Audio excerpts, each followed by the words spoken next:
नमस्कार, मेरा नाम है ओम प्रकाश यादव और आप देख रहे हैं वॉइस ऑफ रिपब्लिक। चुनाव आयोग ने सत्तारूढ़ एनडीए और खासकर भाजपा के लिए ऐसी मुसीबत खड़ा कर दी है, ऐसी परेशानी में उसको डाल दिया है कि एक लोकोक्ति, एक कहावत हमको याद आ रहा है, खाया पिया कुछ नहीं, गिलास तोड़ा 12 आना। बिहार में जो गहन पुनरीक्षण का कार्यक्रम इन लोगों ने शुरू किया, चुनाव आयोग ने,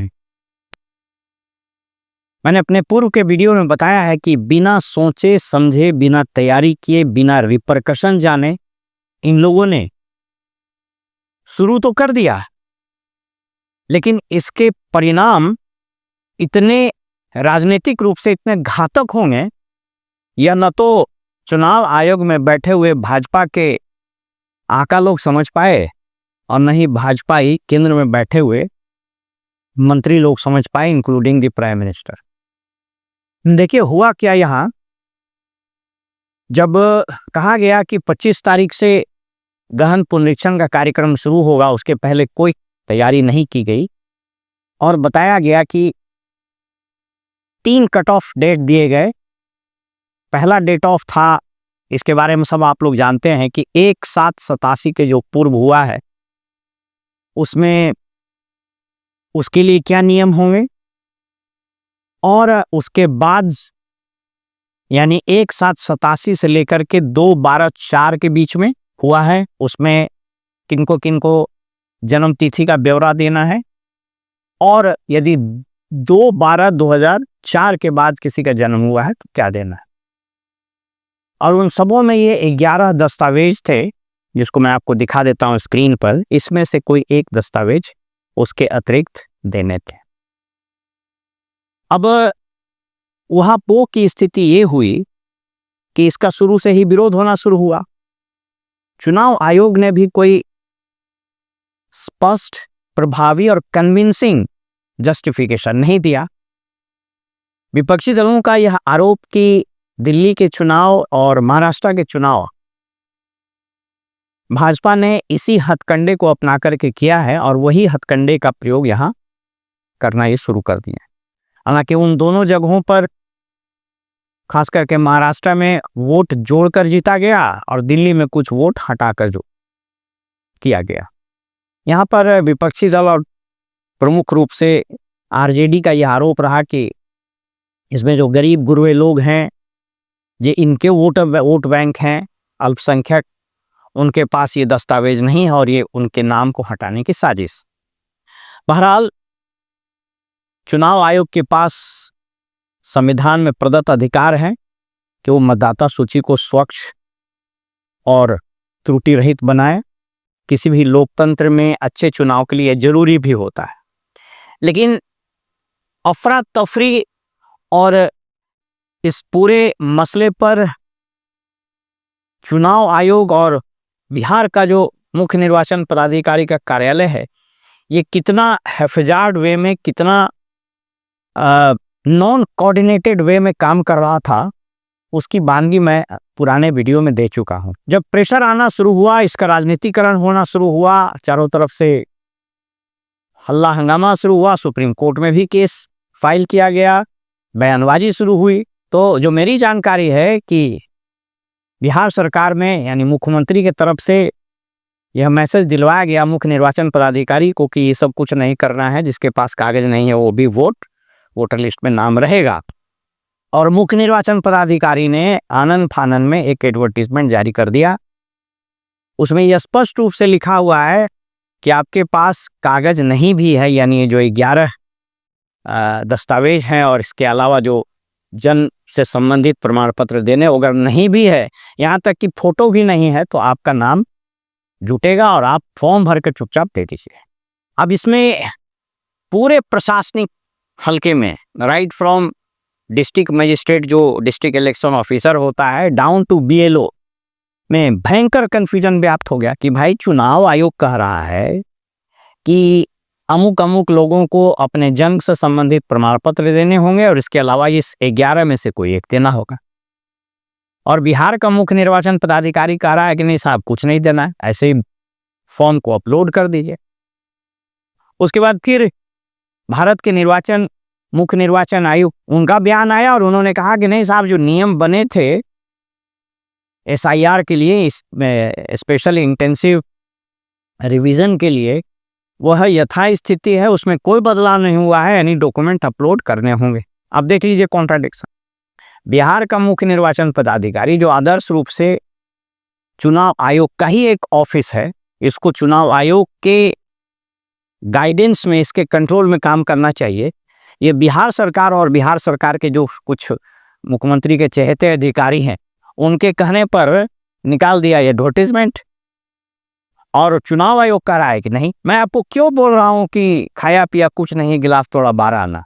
देखिए क्या नुकसान हुआ। पहला कि इस पूरे SIR का परिणाम नील बटा सन्नाटा होने वाला है। मैंने अधिकांश जगहों पर बात की, अधिकारियों से बात की, BLO से, मतदाताओं से।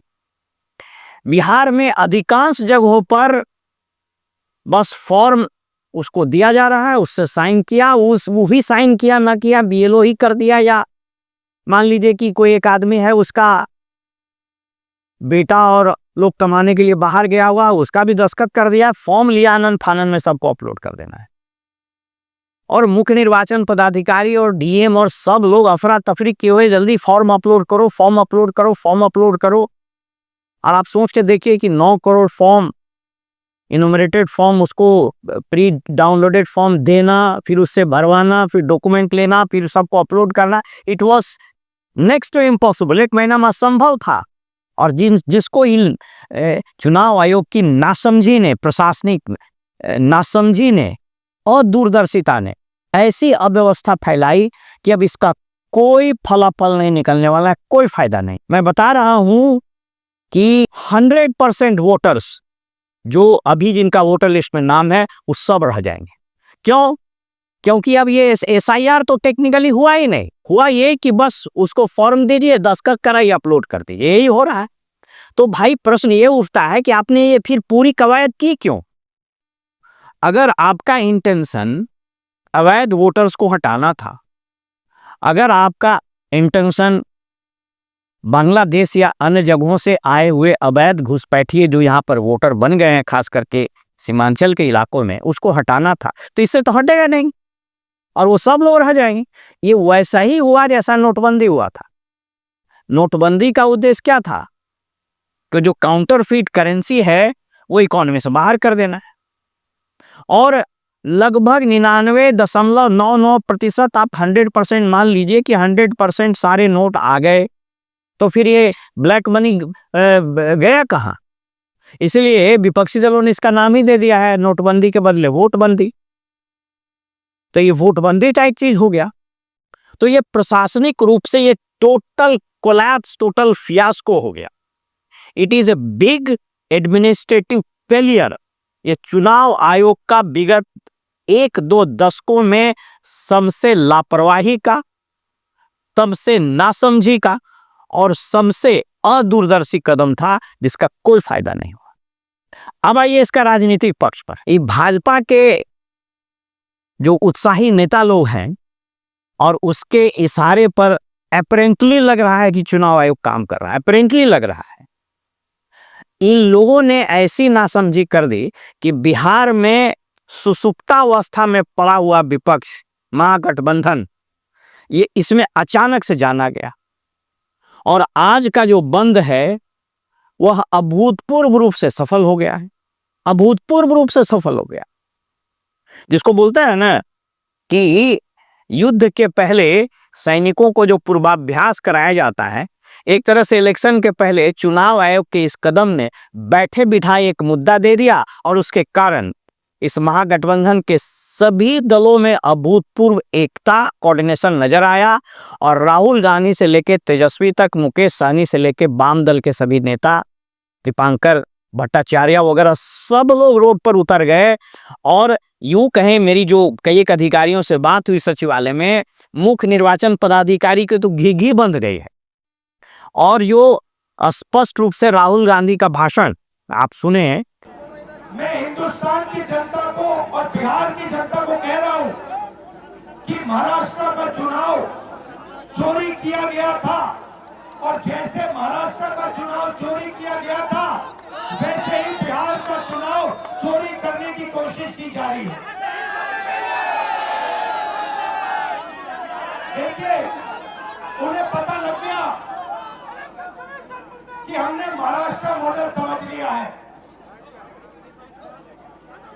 इसीलिए वो हम नया बिहार मॉडल लाए हैं। और मैं आपको साफ बताना चाहता हूं कि ये गरीबों का वोट छीनने का तरीका है। ये और मगर ये इन लोगों को मालूम नहीं है कि ये बिहार है।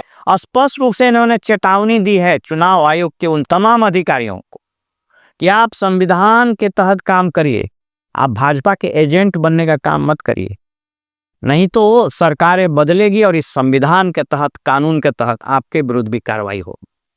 और ये सब सुन करके आज राज्य सरकार में बैठे हुए तमाम वैसे अधिकारी जो चाटुकारिता और जूता चप्पल चाटते रहते हैं, उन सब की होश उड़ गई है, इंक्लूडिंग मुख्य निर्वाचन आयुक्त चुनाव आयोग जो दिल्ली में बैठा हुआ है।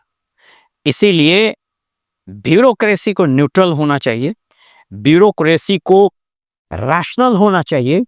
अगर ये चुनाव आयोग रैशनल डिसीजन लेता, डिलिब्रेशंस के बाद, पूरी प्रशासनिक तैयारी के बाद, और इसको ठीक से टाइमलाइन दिया होता, तो न तो ये राजनीतिक रूप से महागठबंधन कांग्रेस और आरजेडी को इतना फायदा पहुंचा देता, और नहीं इतना बड़ा प्रशासनिक फियास्को होता, इतना बड़ा प्रशासनिक फेलियर होता। यह आजाद मुल्क के इलेक्टोरल हिस्ट्री का सबसे बड़े फियास्को में गिनती होने वाला ऑपरेशन कहलाएगा, आप याद रखिएगा। फिलहाल में इजाजत दीजिए और आप देखते रहिए वॉइस ऑफ रिपब्लिक। नमस्कार।